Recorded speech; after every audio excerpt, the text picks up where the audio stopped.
बिस्मिल्लाहिर्रहमानिर्रहीम। अस्सलाम वालेकुम जनाब। स्टोरीज़ मैंने 4 शेयर करनी हैं।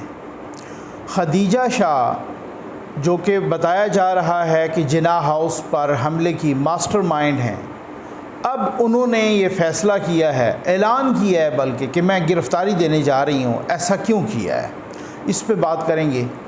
साथ इस पे भी बात करेंगे कि एक टेलीग्राफ में स्टोरी आई है और उस टेलीग्राफ की स्टोरी में बताया गया है कि जनरल आसिम मुनीर साहब यानी आर्मी की और इमरान ख़ान की टसल क्यों है। इमरान ख़ान को ट्वीट करके उस आर्टिकल की तरदीद करना पड़ी। ये क्या चक्कर है, ये आपके साथ भी डिस्कस करना है। साथ ही डिस्कस करना है कि वज़ीर-ए-आज़म पाकिस्तान जनाब शहबाज शरीफ साहब ने अनाउंस कर दिया है कि किन का ट्रायल आर्मी कोर्ट्स में यानी मिलिट्री कोर्ट्स में होगा और किन का ट्रायल दहशतगर्दी की अदालत में होगा। ये बहुत ही एक बाइफर्केशन हो गई है, एक अलग से उन्होंने बता दिया है बहुत ही वाज़े करके। और साथ ये भी आपके साथ डिस्कस करना है यार, ये क्या चक्कर है कि नवाज़ शरीफ साहब के नाम पर लंदन में नामालूम गाड़ियाँ रजिस्टर हो रही हैं और ये चौथी गाड़ी हो गई है। इसका क्या सिलसिला है, इस पर भी बात करेंगे। लेकिन सबसे पहले अल्लाह के फजल करम और आपके ताउन से ज़फ़र नकवी वेलफेयर फाउंडेशन के तहत दुख इंसानियत को यही पैगाम जाना चाहिए कि आप अकेले नहीं। 50 यतीम बच्चे और बच्चियों का अरेंजमेंट हो चुका स्कूल भेजने का। बाकी के जो 50 हैं इंशाअल्लाह अल्लाह के करम और आपके तामुन से जनाब वो हो जाएगा। और ये नंबर डिस्प्ले हो रहा है, इस पर आप रब्ता कीजिए ताकि ये कार खैर जारी रहे और पाकिस्तानी नो डाउट यहाँ पाकिस्तान में हो या ओवरसीज़ पाकिस्तानी हो, वो ख़ान साहब बिल्कुल ठीक कहते हैं कि सबसे ज़्यादा चैरिटी करते हैं। अलबत्ता अधूरा सच बोलते हैं, अगली बात नहीं बताते कि वो चैरिटी ये खा भी जाते हैं और इमरान ख़ान साहब वो ये चैरिटी खा जाते हैं।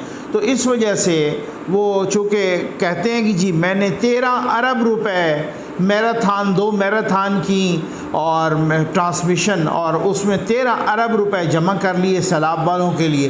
कहीं किसी ने 13 रुपए भी लगते हुए नहीं देखे।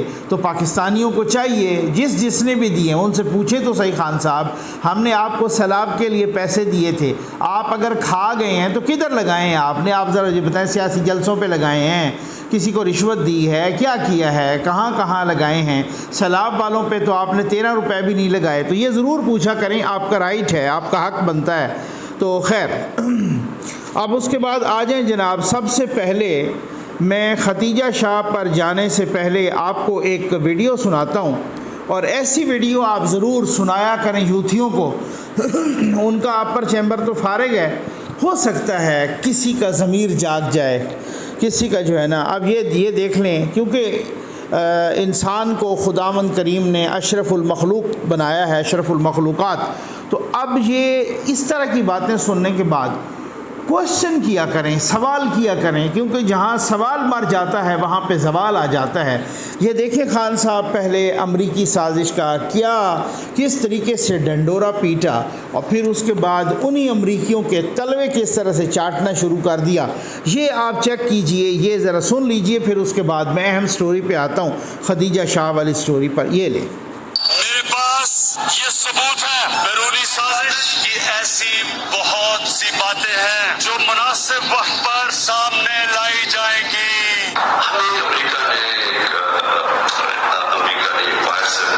अमरीकी साजिश का हिस्सा बन के मुंतखब हुकूमत को साजिश के तहत हटाया। अमरीकी साजिश के तहत ये हुकूमत हमारे पे मुलव्वस की है। अमरीकी साजिश के तहत कौम इनको कबूल नहीं करेगी। क्या हम कोई गुलाम हैं कि जो आप कहेंगे हम कर ले? We just want a statement highlighting what is happening and that would really help us. When someone like you speaks out, it makes a lot of waves in our country. क्या हम कोई ग़ुलाम हैं कि जो आप कहेंगे हम वही मान लेंगे? Absolutely not.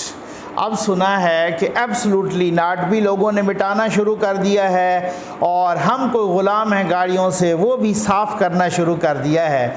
और यही हमको ग़ुलाम हैं और एब्सोल्युटली नॉट, और अमरीकियों ने हमारी हुकूमत हटाई। ये हज़ारों मरतबा जलसों में कहने के बाद ख़ान साहब ने उनके तलवे चाटने शुरू कर दिए हैं। आखिरी आपने सुन लिया, मैंने आपको पहले भी सुनाया कि जी बस हम यही चाहते हैं, बस जनाब हम यही चाहते हैं, मैडम हम यही चाहते हैं, आप एक बयान जारी कर देना, यहाँ बड़ा शोर मच जाएगा हमारे हक़ में, बस ये आप। और फिर वहाँ पर 65 लोग ख़ान साहब के लिए ख़त भी लिख रहे हैं, कांग्रेसमैन, ठीक है। ज़ल्म खलीलज़ाद भी मरे जा रहे हैं, सिंथिया रिची का भी सांस बंद हो रहा है। तो बहुत सारी चीज़ें ऐसी हैं। तो मार्कंडे कटजू भी अपनी जगह वो छलांगे लगा रहे हैं। तो ये क्या चक्कर है, अब उसके बाद नहीं पता। अजब मज़े की बात यह है कि ख़ान साहब के हक़ में जो लोग उठा रहे हैं आवाज़ें, अमरीकी, इंडियन, इसराइली वगैरह इस तरह के लोग आज हैं भाई। Khadija Shah, ex army chief, मरहूम army chief, chief of army staff, ex साबिक chief of army staff Asif Nawaz Janjua, उनकी नवासी सलमान शाह साहब, डॉक्टर सलमान शाह, जो कि मुशीर थे, मुशीर ख़ज़ाना मुशर्रफ साहब के ज़माने में भी और पीपल्स पार्टी के ज़माने में ज़रदारी साहब के ज़माने, उनकी बेटी, ठीक है, उन्होंने अब ऐलान किया है और उन पर ही इल्ज़ाम है कि वो जिना हाउस की मास्टरमाइंड, हमले की मास्टरमाइंड। उन्होंने एक ऑडियो जारी की और ऑडियो लंबी चौड़ी ऑडियो है और वो ऑडियो वायरल हुई है सोशल मीडिया पर, मुख्तलिफ़ प्लेटफार्म्स पर वो ऑडियो वायरल हुई है। अच्छा, अब वो ऑडियो आ गई है और वो मुख्तलिफ़ लोग सुन भी रहे हैं। लंबी चौड़ी ऑडियो है, कोई 10-15 मिनट की, 16 मिनट की वो ऑडियो है। उसमें उन्होंने अनाउंस किया है कि मैं गिरफ़्तारी देने जा रही हूँ। साथ रीज़न्स भी बताई हैं कि मैं गिरफ़्तारी देने क्यों जा रही हूँ, क्योंकि मेरे वालिद साहब को भी गिरफ़्तार कर लिया गया है, मेरे शौहर को भी गिरफ़्तार किया गया है, मेरी बाकी फैमिली मेम्बर्स को भी गिरफ़्तार किया गया है, मेरे भाई को भी गिरफ़्तार किया गया है, मेरी जो दोस्तें थीं, जो सहेलियाँ, सबको, उनको भी, उनके मुलाज़मों को भी वग़ैरह वग़ैरह उन्होंने बताया है कि जी गिरफ़्तार।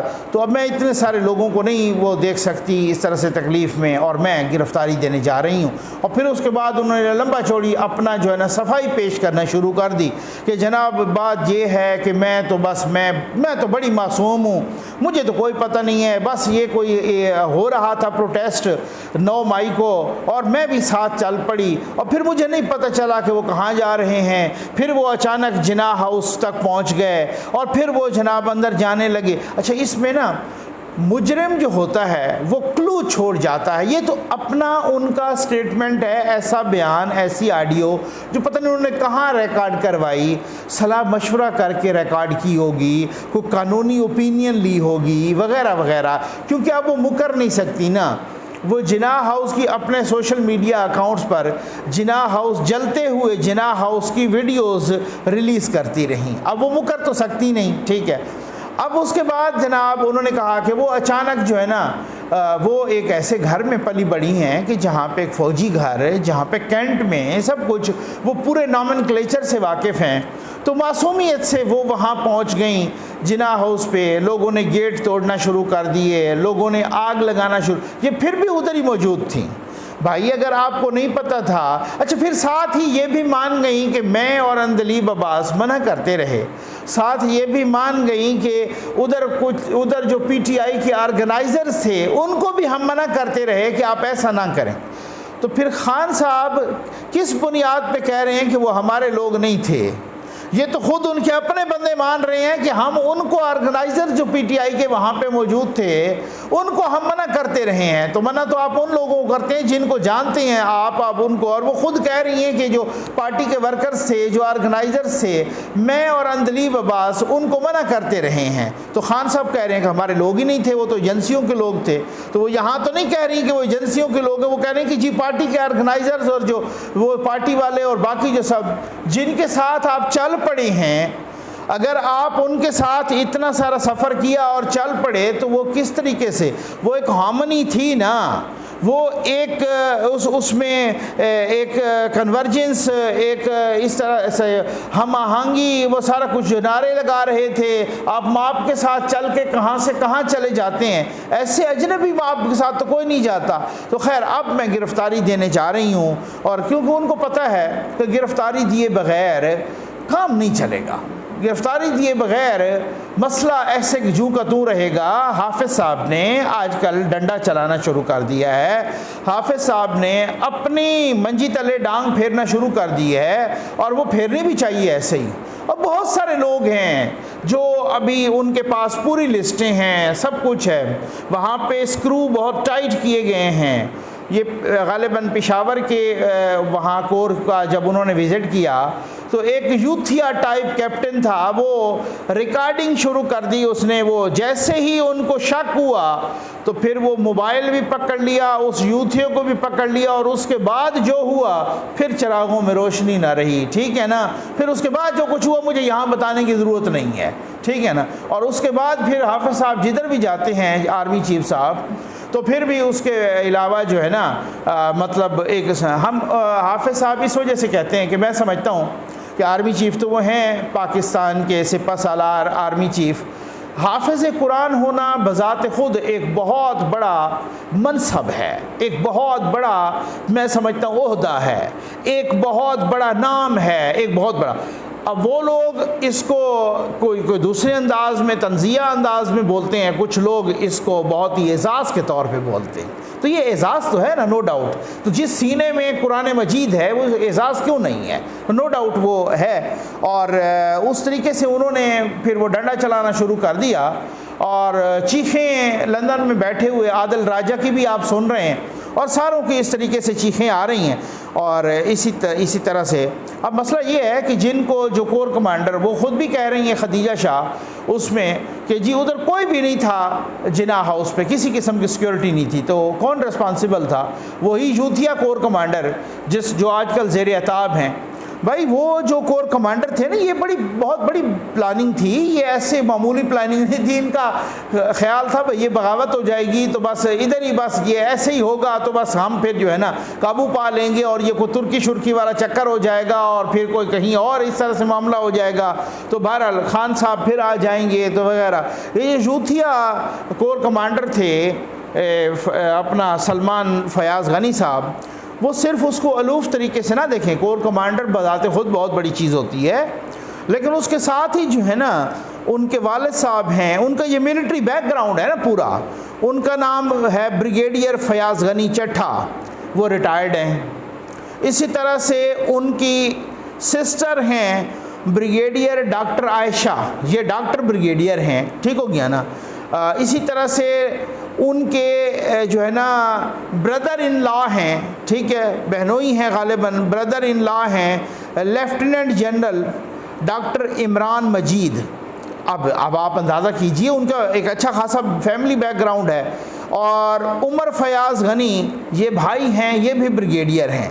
अब आप अंदाज़ा कीजिए कि इतना सा, और इन सब से अब इंटरोगेशन शुरू हो गई है, एक से नहीं, अब सबसे इंटरोगेशन शुरू हो गई है। तो इतना जो हैवी बैकग्राउंड है, तो हाफिज़ साहब ने बहुत सारों का, असल मसला क्या है पता है, मैं आपको बताता हूँ। आज मैं आपको एक एक्सक्लूसिव न्यूज़ देने लगा हूँ।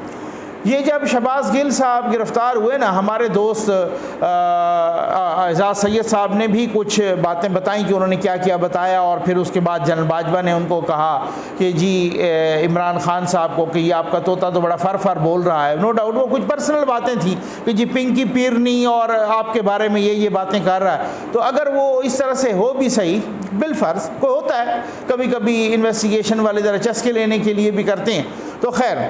लेकिन अब मामला ये है कि शहबाज गिल साहब ने जो इन्वेस्टिगेशन में बताया ना, वो सारा कुछ, शहबाज गिल को गिरफ़्तार क्यों किया गया था? शहबाज गिल को गिरफ़्तार किया गया था जब उसने टीवी पे आके कहा था एयरवाई पर कि फ़ौज में बगावत होगी और ये है और फ़ौजी इतने ब्रिगेडियर और कर्नल और ये वो लेवल पे शहबाज गिल ने कहा कि ये तो हमारे साथ हैं और ये इमरान ख़ान के साथ हैं वगैरह वगैरह। तब उसके बाद उसको पकड़ा गया और जब उसको पकड़ा गया तो इंटरोगेशन हुई और इंटरोगेशन ने शहबाज गिल ने एक एक का नाम बता दिया, एक एक का, कौन कौन सा जनरल हमें डायरेक्शन देता है, कौन कौन सा ब्रिगेडियर हमारे साथ राब्ते में है, कौन कौन सा कर्नल वहाँ यात्रा करता है जमान पार्क या बनी गाला, कौन कौन सा मेजर कहाँ कहाँ हमें मिलता है, यहाँ तक के सब की उसने जो है ना खबर दी।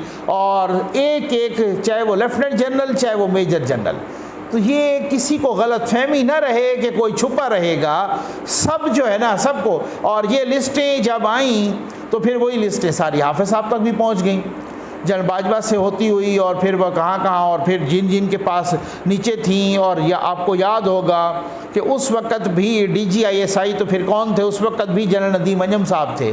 जी हाँ, और जो लोग इंटरोगेट कर रहे थे वो कौन थे, वो अब आप इससे आगे ना आप पूछें।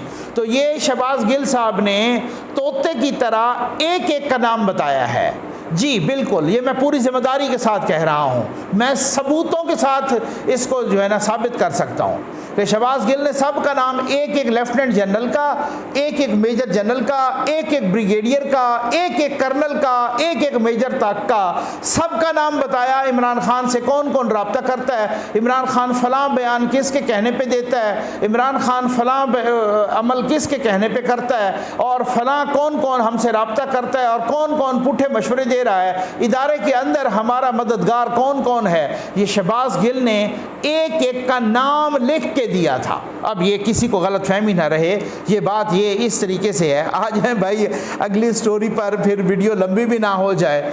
एक टेलीग्राफ जो कि यूके का बहुत ही मारूफ एक जरीदा है, टेलीग्राफ में एक स्टोरी आई, एक आर्टिकल। उस आर्टिकल के बुनियाद, उससे पहले मैं उस आर्टिकल का एक मखसूस हिस्सा आपको पढ़ के सुना दूं। लंबा चौड़ा आर्टिकल है लेकिन उसका एक मखसूस हिस्सा, और यही हिस्सा जिसको तरदीद की इमरान खान साहब ने भी। उस आर्टिकल में लिखा हुआ है कि General Munir is reported to have informed mister Khan he wanted to investigate allegations of corruption around his wife and her circle. Then in June 2019 he was removed from his post only 8 months into what was meant to be a 3-year term. कहा कि General Munir ने, general Asim Munir ने, ये पहले तो सब ने बताया, अब बाहर के अखबारात में भी ये आने लगा है। उन्होंने कहा कि जनरल आसिम मुनीर ने, उस वक़्त वो DGISI थे, इमरान खान वज़ीर आज़म थे, जनरल आसिम मुनीर ने बताया इमरान खान साहब को कि जी पिंकी पीरनी करप्शन कर रही है, आपकी मिसेस हीरों के हार भी ले रही है मलिक रियाज से और करप्शन कर रही है, तो मैं इन्वेस्टिगेशन करना चाहता हूँ आपकी मिसेस के और उसके सर्कल, यानी जो मानिका फैमिली और वगैरह वगैरह, ठीक हो, या पिंकी शिंकी और गोगी शोगी, इन सब का। तो ये करप्शन की इन्वेस्टिगेशन, और ख़ान साहब ने उनको फौरी तौर पे फिर हटा दिया जून 2019 में। उनको सिर्फ आए हुए 8 महीने हो चुके थे, हालांकि ये टर्म 3 साल की होती है, ये उस आर्टिकल में लिखा हुआ है, ठीक। और उसके बाद आर्टिकल में आगे लिखते हैं, the army offered no explanation for the reshuffle which saw General Munir shipped off to lead an army corps in Punjab and replaced with a hardliner. Army ने भी इसकी कोई वजाहत नहीं दी, ये नहीं बताया कि फौरी तौर पे 3 साल के लिए की तकर्री होती है, 8 महीने के लिए क्यों हटाना पड़ा। जनरल आसिम मुनीर को पंजाब में एक कोर की कमान करने के लिए भेज दिया गया और उनकी जगह पर एक हार्ड लाइनर लगाया गया, और वही हार्ड लाइनर जनरल फैज़ थे, ठीक है, समझ आ गई। अब उसके बाद मतलब मैं तो हैरान हूँ, हो सकता है शायद जनरल आसिम मुनीर साहब भी इम्प्रेस हो गए हो इस बात से कि खान साहब जो नारा लेके आए हैं कि जी मैं करप्शन के ख़िलाफ़ हूँ और मैं तो पता नहीं वो सारे चोर थे और मैं बहुत बड़ा को हाजी हूँ, ठीक है ना। तो इस तरह से है कि मैं भी चेक करूँ कि ये करप्शन जो पकड़ी गई है, आते ही पिंकी ने हीरों के हार लेने शुरू कर दिए हैं, तो मैं भी जाऊं और हो सकता है वो अपने DGISI को शाबाश देगी, जी बिल्कुल आप इस तरीके से वो करें। उनको क्या पता था कि ये अंदर के कुछ और बाहर के कुछ और, यही तो सबसे बड़ी मुनाफकत है। मैंने एक दफ़ा पहले भी आपको बताया था, मैं आपको दोबारा भी बता दूं, और वो ये है कि जावेद नसीम साहब एक एक्स MPA हैं और वो तहरीक इंसाफ से रिलेटेड, तहरीक इंसाफ के बल्कि एक्स MPA हैं, खैबर पख्तूनख्वा की एक सियासी शख्सियत हैं। उन्होंने एक दफ़ा मुझे बताया कि नकवी साहब, मैं भी इसी तरह से इम्प्रेस हो के ना खान साहब से, तो मैं इनको, खान साहब हमें मीटिंग्स में कहा करते थे कि जिनकी भी करप्शन है ना आप पॉइंट आउट करें। तो हमें लगा कि जी खान साहब बहुत ही सीरियस है वो करप्शन के बारे में। जब 2013 से 2018 उस वक़्त, तो कहते हैं जनाब कि मैंने ये अली अमीन गंडापुर और दूसरे तीसरे की करप्शन की ना पूरी एक सबूतों के साथ फ़ाइल बना के खान साहब को दी जाके। मेरा ख्याल था कि खान साहब मुझे शाबाश देंगे। खान साहब ने वो बड़ा तपाक से वो मुझसे फ़ाइल ले ली कि जी बिल्कुल ठीक है। अब मैं इस बारे में पूरे यकीन के साथ कि खान साहब इस पे कोई अमल दरामद करेंगे, एक्शन लेंगे सख्त। मैं उस वक्त, वो कहते हैं कि मेरे पैरों तले से ज़मीन निकल गई कि जो जिनके बारे में मैंने फ़ाइल दी थी, खान साहब ने उन्हीं को बुलाया और वो फ़ाइल उनके हवाले की और वो गाली दे के कहा कि इसको चुप करवाएं यार, ये मेरे पास ये फ़ाइल लेके दोबारा इस तरह की फ़ाइल मेरे पास ना आए। वो बंदे बाहर निकले। जावेद नसीम साहब कहते हैं कि उन्होंने मुझे वो फ़ाइल दिखाई कि आपने क्या कर लिया, हमारा यही फ़ाइल दी थे ना खान को ना, वो ये हमारे हाथ में आ गए, जाओ जो बिगाड़ना है बिगाड़ लो। कहते हैं यार उसके बाद मैं तो यकीन करें कि मुझे तो रोना आया। वो कहते हैं कि मैं तो हैरान रह गया। मैंने कहा ये खान साहब मुनाफकत की हद, ये इतना मुनाफे के आज़म है कि जो मीटिंग्स के अंदर बैठ के कुछ कहता है, बाहर कुछ कहता है, इनके सामने कुछ कहता है। तो ये तो मैं हैरान रह गया कि वही फ़ाइल जो मैंने करप्शन की तैयार करके अली अमीन और कुछ और लोगों के ख़िलाफ़ दी, वही फ़ाइल उनके हवाले कर दी कि इसको चुप करवाओ। तो ये वो मुनाफे के आज़म है भाई, ये यूथियों को चूना लगाता रहता है। ये बहुत ही, ये अभी चंद रोज़ पहले इसकी एक वीडियो आई और वो वीडियो खिताब कर रहे थे, इन्होंने यूथियों को चूना लगाया कि ये कहते हैं कि मलिक रियाज की करप्शन बाहर से पकड़ी और 190 बिलियन पाउंड यानी 50 से 60 अरब, आजकल तो वो 60 अरब है, ठीक है ना, वो आया और वहाँ पे वो जमा हो गया। तो क्या फ़र्क पड़ता है अगर वो हुकूमत के ख़जाने में जमा हो या सुप्रीम कोर्ट में जमा हो, तो एक ही बात है, ठीक है ना। ये अपने यूथियों को चूना लगा रही है, इतना बड़ा मुनाफे के आज़म है, ये ऐसे तोड़ मरोड़ के पेश करता है हक़ाइक़ को और ये इतना बड़ा मुनाफिक है। अब यूथियों को ये चूना लगा रहा है। हालांकि बात ये थी कि मलिक रियाज ने 460 अरब देने थे और वो सुप्रीम कोर्ट में जमा कराने थे, उसने एक टेढ़ी पैसा भी जमा नहीं करवाया। इस दौरान उसकी करप्शन पकड़ के बाहर से आ गई, जो यूके ने पकड़ी और वो पाकिस्तान को दी कि लो जी आपका प्रॉपर्टी टाइकून मलिक रियाज, जिसने 60 अरब का घपला लगाया पाकिस्तान को, और वो पकड़ के हम आपको दे रहे हैं, ये लो। और वो जो 460 अरब रुपए सुप्रीम कोर्ट में मलिक रियाज ने जमा कराने थे, तो वहाँ उसकी जगह पहली किस्त इमरान खान ने कौम का लूटा हुआ पैसा सुप्रीम कोर्ट में जमा करवा दिया। लो जी ये मलिक रियाज की किस्त आ गई। अब आप अंदाज़ा कीजिए ये कोई सुप्रीम कोर्ट के फंड में गए हैं कि आप कह रहे हैं कि जी वो हुकूमत के ख़जाने में आएँ या सुप्रीम कोर्ट में जाएँ, एक ही बात है। ये तो वो रकम जो मलिक रियाज ने देनी है सुप्रीम कोर्ट में के फंड में जमा करानी है, और वो रकम हुकूमत सिंध का और सिंध के लोगों का पैसा है, उसमें आपने जमा करा के जो 460 अरब उसने जमा कराने हैं। 60 अरब तो आपने तो मलिक रियाज को 60 अरब का एक रिलीफ दे दिया, उसमें आपने तो उनका काम आसान कर दिया कि लो जी 60 अरब तो ये लो, बाकी आप 400 अरब जब जमा करवाना। ये मामला था। ये कितना माजरत के साथ झूठा और मुनाफे का आदमी है, किस तरह से बात को तोड़ मरोड़ के पेश करता है। अब उसके बाद जनाब इन्होंने ट्वीट की और इमरान खान कहते हैं the article claims that I had made General Asim resign as DGISI because he had shown me my wife Bushra Begum's corruption cases. This is completely false. Neither did General Asim show me any proofs of my wife's corruption, nor did I make him resign because of that. कहते हैं article में जो लिखा है वो ठीक नहीं है। ना तो यहाँ पर जो है ना मैंने आसिम मुनीर साहब को इस वजह से हटाया, उन्होंने ना तो मुझे मेरी मिसेस की करप्शन दिखाई और ना मैंने इस वजह से हटाया। तो आप बताएं ना फिर आपने क्यों हटाया? 8 महीने के बाद आप DGISI को हटा रहे हैं जो 3 साल के लिए आता है, और हटाता प्राइम मिनिस्टर है, प्राइम मिनिस्टर के कहने पे हटाया जाता है। क्या वजह है आप बताएं ना, फिर वजह बताएं ना, आप दूसरी वजह तो बताएं। क्या वजह है कि आपने आसिम मुनीर को तो हटा दिया 8 महीने के बाद, और आप जनरल फैज़ से 3 साल गुजरने के बाद भी चिमटे रहना चाहते थे? 3 साल से ऊपर गुजर गया, उनकी 3 साल की म्याद गुजर गई। बार बार आपको उस वक़्त का आर्मी चीफ जनरल बाजवा कह रहा है जनाब इसको हमने वहाँ लगाना है, तो आप चिमट गए और उसी से ही तलखी पैदा हुई और GHQ से आपकी जंग शुरू हो गई। तो वजह क्या है कि एक को आप 8 महीने के बाद हटा रहे हैं और दूसरे को आप 3 साल के बाद भी नहीं हटाना चाहते? भाई मुनाफकत की तो हद है ना। अगर आपका वास्ता ही कोई नहीं तो फिर इसको 8 महीने के बाद क्यों हटाया? और आपका अगर वास्ता ही कोई नहीं तो उससे 3 साल गुजरने के बावजूद भी चिमटे क्यों रहते थे? ये ये असल में लॉजिक तो यूथियों के करीब से भी नहीं गुजरी ना। प्राइम मिनिस्टर ऑफ पाकिस्तान जनाब शहबाज शरीफ साहब ने अनाउंस कर दिया कि इनके केसेस आर्मी के कोर्ट्स में या आर्मी एक्ट के तहत और मिलिट्री कोर्ट्स में चलेंगे, और किन के केसेस दहशतगर्दी में। उन्होंने बहुत ही कैटेगोरिकली कहा है, ऐलान किया है।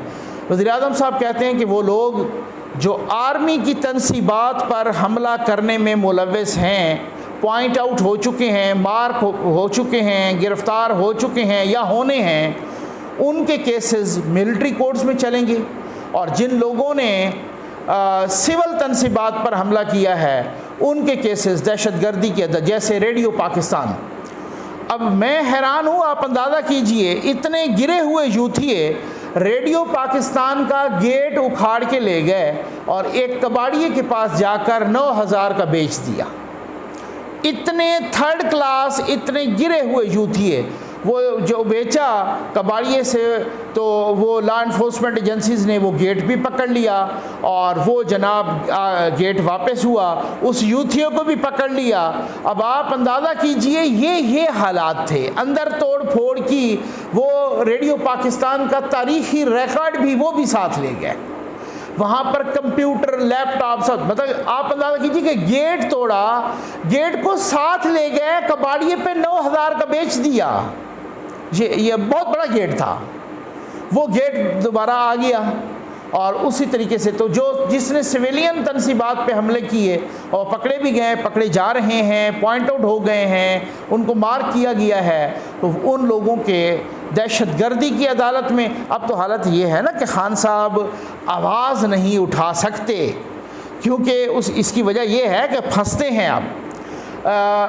ये शीरी मज़ारी साहबा की बेटी ईमान मज़ारी, उन्होंने अपनी भड़ास निकाली। उन्होंने कहा कि मेरी माँ के बारे में 5-6 दिन बाद खान साहब ने बात की है। खान साहब को अपनी पड़ी है और अपनी बीवी की पड़ी है, उनको हमारा कोई ख्याल नहीं है।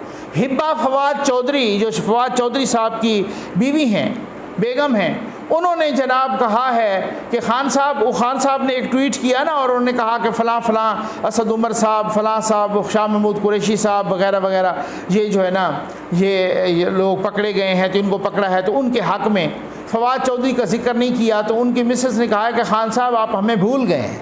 तो कहने का मकसद ये है कि अब बहुत सारी चीज़ें जो है ना, बहुत कुछ वाज़े हो चुकी हैं, बहुत सारे कश्ती से अपने आप को निकाल रहे हैं। भाई खान साहब तो डूब चुके हैं, डूब रहे नहीं बल्कि डूब चुके हैं। तो ये है कि जिनका सिविलियन का था वो सिविलियन का, वो इधर टेररिस्ट कोर्ट में उनको ट्राई किया जाएगा, ट्रायल उनका होगा, और जो वहाँ मिलिट्री तनसीबात पे, तो वहाँ उनका मिलिट्री में बचत किसी की भी नहीं होगी।